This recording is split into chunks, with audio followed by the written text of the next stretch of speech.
looking at a national emergency because we have a national emergency. President Trump must stop holding the American people hostage, must stop manufacturing a crisis, and must reopen the government. No matter how demeaning it felt, a scene, you had to always just play along with it.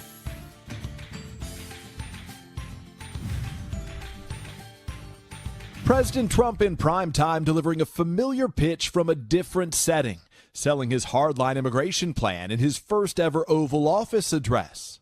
This is a humanitarian crisis, a crisis of the heart and a crisis of the soul. Now 19 days into a government shutdown, a political stalemate all but ensuring 800,000 federal workers will not get paychecks this Friday. The president is not offering a single new proposal or idea, instead emphasizing the same dire message about violence and crime that helped propel him to the White House.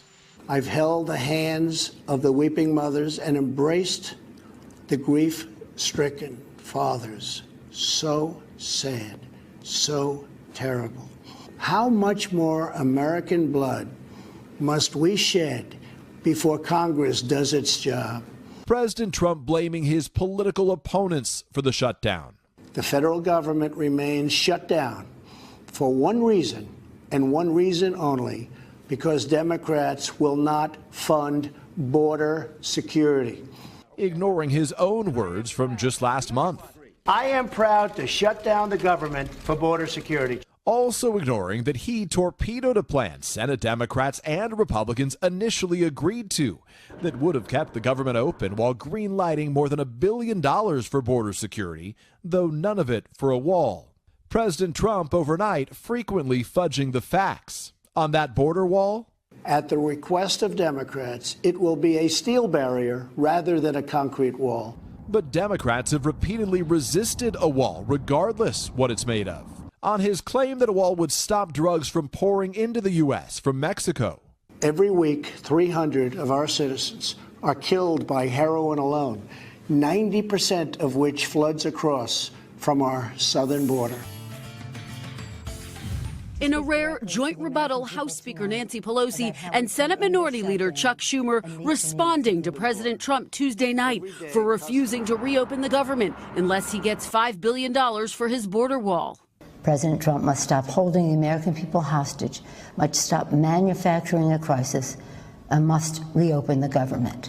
The Democratic leaders accused the president of stoking fear and misrepresenting the facts. The symbol of America should be the Statue of Liberty, not a 30-foot wall. The fact is, some Dems, including the Secure Fence Act of 2006, which authorized a 700-mile fence between the United States and Mexico. We don't govern by temper tantrum. Democrats blaming the bitter back and forth on the president as the shutdown now enters its 19th day. He promised to keep government shut down for months or years, no matter whom it hurts. That's just plain wrong. Even though House Democrats were well aware the spending bill they passed would not be taken up by the Senate or signed by the president because it included no new funds for the border wall. So where do negotiations go from here? With no indication a deal is in sight, President Trump will meet with Senate Republicans today, urging them not to break ranks. If we undercut the president, that's the end of his presidency and the end of our party. Then later, the president will huddle with congressional leaders of both parties in the Situation Room. Democratic leaders getting pressure from many in their own party not to negotiate, including freshman New York Congresswoman Alexandria Ocasio-Cortez. I cannot tell you the amount of dysfunction that this president is advancing. This shouldn't have happened.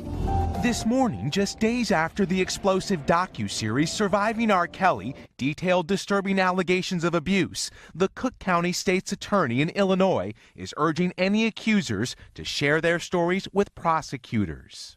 We cannot do anything related to these allegations without the cooperation of victims and witnesses, and that is why I'm here today, to encourage anyone who has information to please come forward.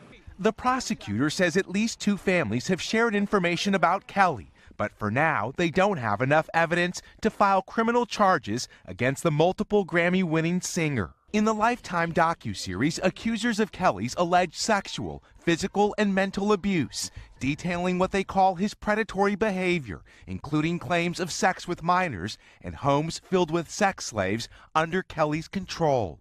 It is a cult. The parents of JOYCELYN Savage say their daughter has been brainwashed by Kelly and is powerless against him. They say prosecutors in Georgia have reached out to them about Kelly. I'm grateful. As a father, this means a lot to me. It is not just for me, it's for other parents.